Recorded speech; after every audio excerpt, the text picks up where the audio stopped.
Bismillahirrahmanirrahim. Assalamu alaikum dear students. In the previous lecture, I have explained the differences between heat and temperature, the units and different scales that we are used to measure the heat and temperature, and the effect of heat on the different states of matter about the kinetic theory. Now, we will learn about the transfer of heat.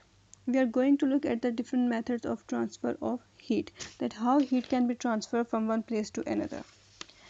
We have three ways for the transfer of heat, that are the conduction, convection and radiation. First of all, we will go through the conduction. What is conduction? Have a look at this picture. What do you think? What is conduction by just looking at this picture? How heat is transferred by the process of conduction? Conduction is the movement of heat through the solids such as metal. Have you ever seen how food is cooked in a saucepan? When a pan is placed over a burner, the food or the contents in the pan becomes hot. Why this happens? This is because heat flows or get transferred from the burner to the saucepan. The flow of heat through the solid is known as conduction. Heat or thermal energy flows quickly from the food through the spoon to your fingers, which will soon begin to get hot. So the movement of heat through the solid is known as conduction. Some materials are good conductors of heat. They can easily pass the heat through them, and the metals, and some materials are not very good conductors. They are also known as insulators. They do not allow heat to move through them easily. Now we will discuss about the relation of conduction and the kinetic theory. Heat energy is transferred from the hotter region to the colder region. How does heat transfer occurs? When a solid is heated, the molecules are heated and start vibrating and transfer the heat to the next molecules. Thus, heat energy spread throughout the solid. During the conduction in a solid, heat is transferred along the body of the solid from one particle to another without the movement of the particle. It is only the movement of heat energy, not the movement of the particles. Particles remain at their fixed positions. Only heat energy passes from one molecule to the next and from next. Hence, conduction is defined as the flow of heat through the solid without the actual movement of solid. As you can see in this picture, molecules vibrate more quickly when heated. Some of the energy is passed on to the neighboring molecules, which passed on to the neighboring, and so on, and the process is continuous. Now let's move to the next topic, that is convection. Convection, unlike the solids, happens in the liquids and gases. Because liquids and gases are free to move around, they can move freely, so they can carry heat from one place to another. Conduction only happens in the solids. What happens in the convection? Let's have a look at this picture. What happens when the water is boiled in the electrical kettle? The heating element in the kettle only warms the water touching it, the water that touching the surface of the kettle. Warm water is less dense than the cold water, so the warm water rises. This is called convection.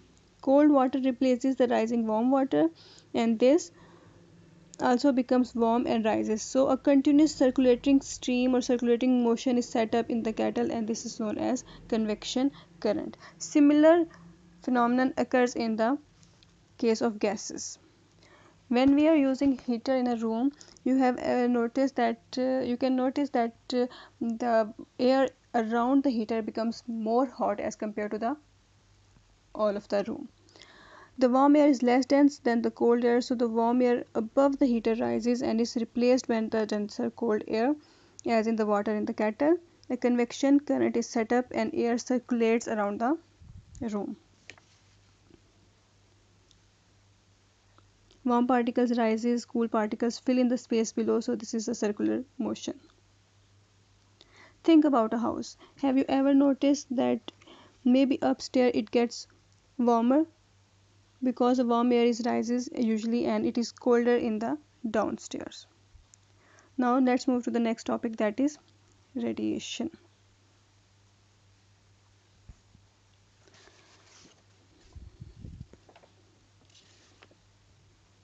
This is the third method of transfer of heat from one place to another. It is the transfer of energy as waves. Heat travels as the tiny electromagnetic waves. The hotter an object is, the more infrared radiation it emits. There is no movement of particles, no particles are involved in it, unlike in the processes of conduction and convection. So radiation can even work through the vacuum or the space. Means that there is an empty space, there is no involvement of any kind of molecules.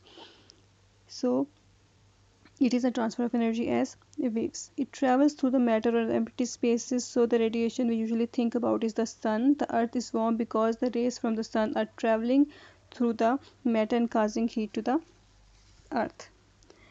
Now some surfaces are good absorbers and some surfaces are good emitters. Emitters that they are give off the heat, and absorbers they can absorb the heat, they can take in the heat. Why we paint our houses with the light colors or the white or silvery surfaces? Because they are the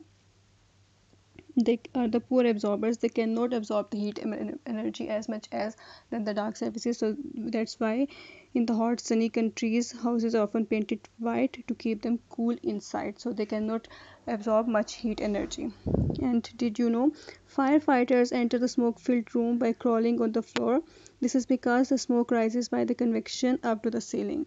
As you know that the warm air becomes dense and they moves upward, so to take its place the less dense air or the cold air take its place. So that's why the firefighters crawl into the room, not they do not jump, they only crawl in the room